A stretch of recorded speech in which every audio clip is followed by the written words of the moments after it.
HHMMSS. H is for hours, M's is for minutes, S is for seconds. Hours, minutes, and seconds. Oh, that's what it is. All right.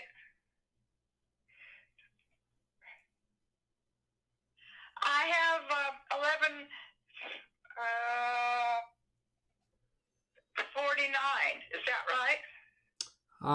Yeah, I'm showing 11:51. Close enough. What we need to do is hours. It is 11. Yeah.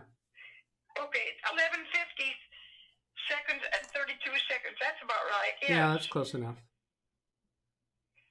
There's not a single clock in my house that's the same as any other anyway. All right. They come within 10 minutes. But okay, we've got that done now. We set the time and date. Okay. There should be an indication on the screen of how to save and exit. Might be. It doesn't say save, but it says exit. Okay, choose that. It should then ask you if you want to save. And now I have a black screen. Did it? HDMI, VGA. These are funny little icons in the corner. Now it says Dell in the middle of the screen. All right. Can you point your cell phone to the screen again?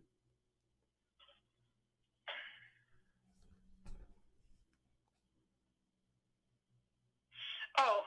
Good. Now okay. It's blue. We're working on update 100% complete. Don't turn off your computer. All right. Had your computer been on for quite a while? No. Oh, you know what? Yes. I think so, because I've been turning off the screen, not the computer. I should be turning off the box, shouldn't I? Well, actually, you should be shutting down the computer properly rather than using the power button. So I'll show you how to do that once we get the computer up here.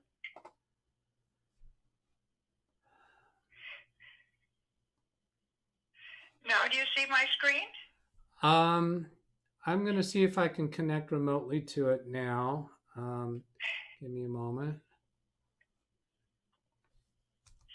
It says 11:52 on Friday, September 18th. It's set up, isn't it? That's good. I think so. I do see that your computer is available to me now, so I'm trying to connect to it.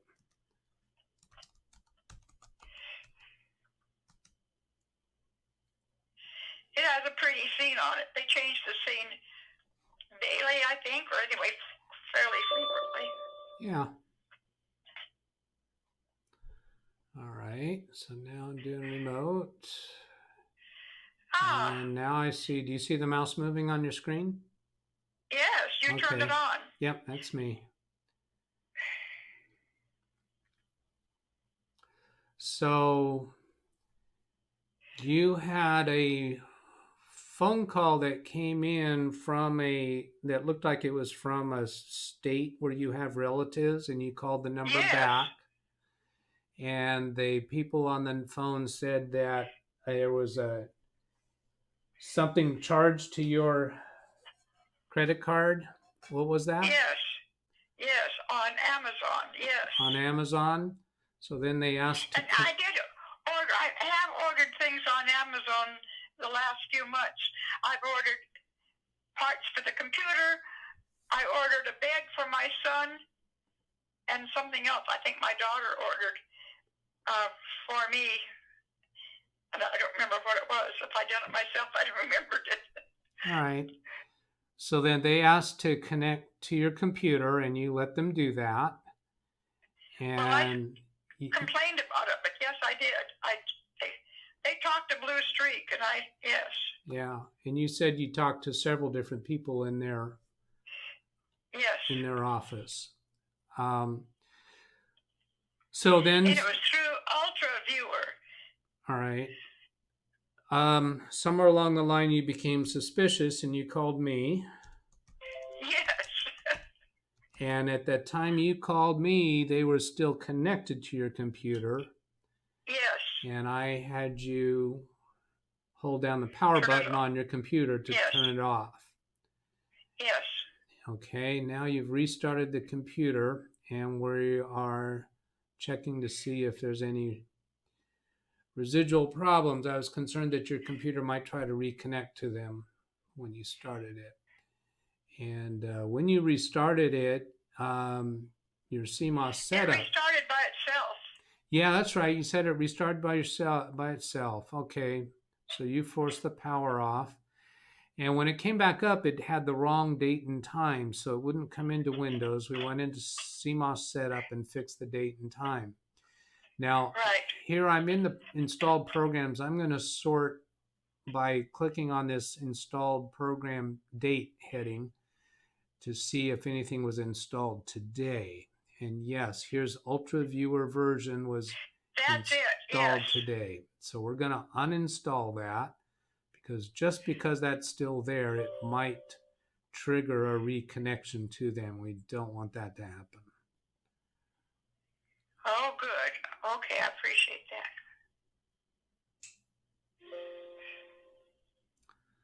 Ultra Viewer successfully removed. So I feel a lot better now. I do too. And then this screen came up asking why we're uninstalling it, and we don't even need to bother answering that. Now, I also want to check and be sure that your browsers, your web browsers, open up properly. So this is the new Edge. I want to be sure it doesn't try to reconnect to them. And that came up fine. And then here's Google Chrome. That came up fine. So you said they were connected to your computer for a few minutes before you called me. Not very long, 2 or 3 at the most. Okay, and they had not gotten to the point of trying to convince you that your computer is infected and that you need to buy a protection from them. They hadn't said anything about buy yet, no. Okay. Well, I think we caught them early enough. I think you're okay. I appreciate it. Thank you. All right. Is there anything else you needed help with? And the way to turn off my machine is with this box. See, I do it at night, and I come in there and just turn off the screen, and I shouldn't be turning off the box. Actually, no. Right? No. What you should be doing is come over here to the bottom left to that start button is what we call it. Yes. Then go ahead and click on that, and then right above that is the power button. It's that circle with a vertical line. Just the very first thing right above. Nope, you went to the right. Directly above that one. Down, there. That's the power button. Now, do a single left click on that. And that gives you a little menu. And then that says shut down, and that's what I should use. That's what you should use. Now, before you do that, I want to do another little thing here. That's what I used to do to my old phone. That's the one I used to use all the time. But I'm in the old computer. I hadn't done it with this. Okay. I want to do another thing here for that. I'm going to hold down the Windows key and press, let's see, power space ampersand. If I'm remembering this right, that gets me to power and sleep settings. Because Windows 10 by default, it doesn't do a full shutdown when you click on that button. It does a hybrid shutdown, and it's a way for them to make it seem like the computer is starting up faster, but it's not doesn't achieve a true restart of your computer. So then I'm going to go into power and sleep and additional power settings, and I feel like I'm not remembering the right place I want to go to. Choose what the power buttons do. Oh yes, this is doing it. Okay, so I want to remove this check mark that says turn on fast startup. To do that, that's grayed out, so I can't click on it right now. So I'm going to click on this change settings that are currently unavailable, and then I can remove this check mark. So that'll make it do a true shutdown when you choose that shutdown option. Okay. Good. Wonderful. I think that's all we need to do. Thank you. I appreciate it. You're welcome, Marge. Talk to you later. Okay. Bye. All right. Bye-bye.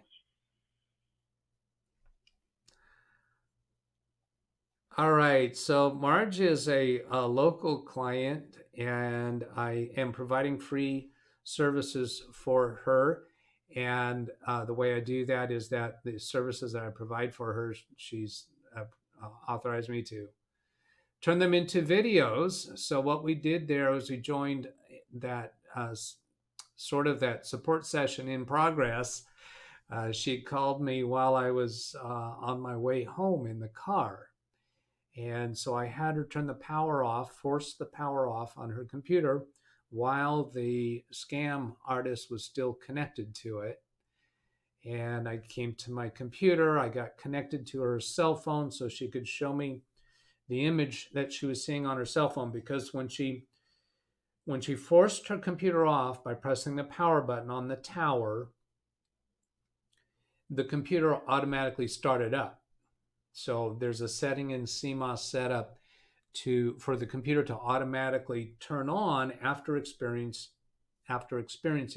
a power outage. And I think that's what happened. But the computer failed to boot up into Windows. It displayed a message that the date and time was wrong, and it was wrong by several months. So I talked her through going into CMOS setup and fixing the date and time. Took a little doing to accomplish that because I couldn't see very well through the phone, the camera. And so the methods of changing the date and time, it's kind of unusual key presses on the keyboard to do that. So she got that fixed and then got the computer booting into Windows. Once it got into Windows, I was able to connect remotely to her computer and see that the scam artist had indeed installed a piece of software that possibly could have initiated a remote connection back to them. The bottom line message is, don't talk to anybody on the phone who wants to connect remotely to your computer if you don't know them. Now, obviously, Marge talks to me on the phone and lets me connect to her computer. We know each other in real life, and on my YouTube channel, what I'm doing is I do those always in live YouTube sessions. This session right now is a live YouTube session. My channel is new, so there's nobody watching it at this time. I think I don't know, I have 4 or 5 subscribers now, I think. But that's the way that it's safe to let me connect remotely to your computer, because I can be vetted by other technicians watching what I do during the live session. And I use my real name on YouTube, and it's not hard to find me, so I have some responsibility and for the connections and the work that I do on people's computers. So if you'd like to request a free session, a free support session with me for whatever help you need on your computer, send an email to me at this address. It's DougBetts at LiveWindowsTraining.com. I'd be happy to help you for free. And the way that I'm able to do that is on YouTube. When you develop an audience, the advertising that happens through YouTube can pay for the services rendered. So I'd love to help you with whatever you need, and I hope that session was useful to you. Have a great day. Catch you later. Goodbye.